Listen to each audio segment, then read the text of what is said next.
$1 million worth of Zodiacs and foul weather gear equipment was handed over to the Belize National Coast Guard today at its headquarters near Mile 4 on the George Price Highway. The hefty donation is a gift from the U.S. Embassy in Belize to assist the local naval unit with anti-crime operations in Belizean maritime areas. This represents a continuation of a fine relationship we've had between the government of the United States and the government of Belize as it affects the Coast Guard. The relationship goes back to 2010, really with the creation of the Belizean Coast Guard to the provision of vessels and so forth.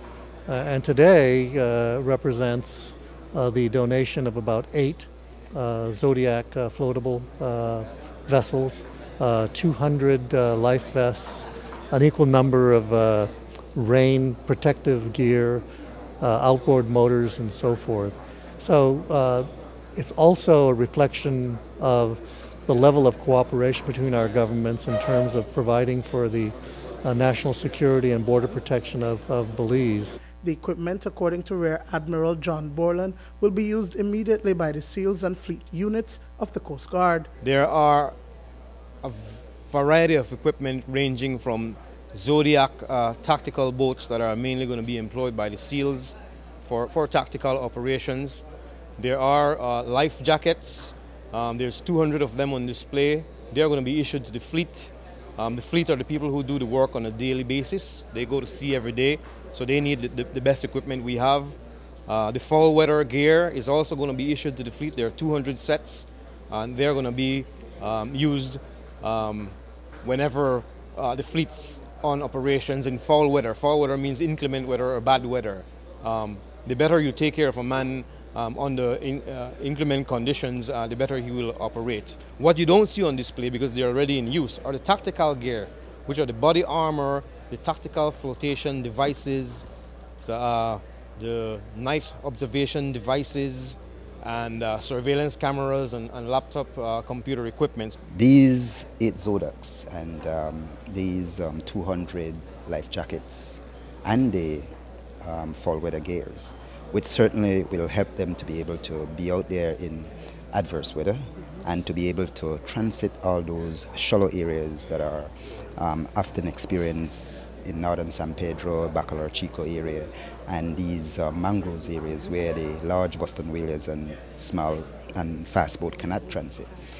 They will now be able to operate in these areas and to be a little bit more effective. So this will bring more efficiency and effectiveness to the operations that the Coast Guard do. Recently, there was a shootout between a Coast Guard patrol and suspected drug smugglers in northern San Pedro and Burgers Key, and according to officials, the Coast Guard has been efficient in dealing with transnational crimes in Belizean waters.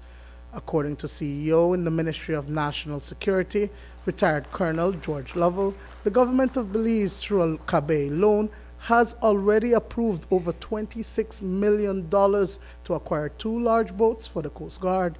We are looking forward to get these large patrol crafts, which hopefully will be able to give us the type of platform from which we can have more sustained and lengthy operations, from which small boats like Zodiacs will be able to deploy from on that mothership concept that we intend to do. We have been talking with our Mexican friends, and things are looking good for us. But it's not just the acquisition of these assets. We must look at the sustenance and maintenance of these vessels as we get them, if we are to be effective once we have acquired these vessels. Just the acquisition will cost us some 13 or so, and I say or so because we are still trying to negotiate costs, US $1 million. That's just the acquisition.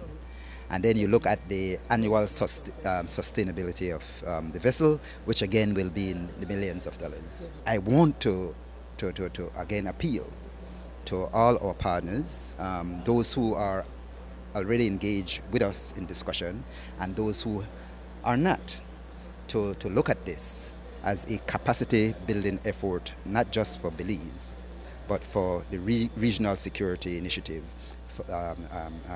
within this region. These vessels, says CEO Lovell, are expected by the end of 2016 or early 2017. Dwayne Moody for News 5.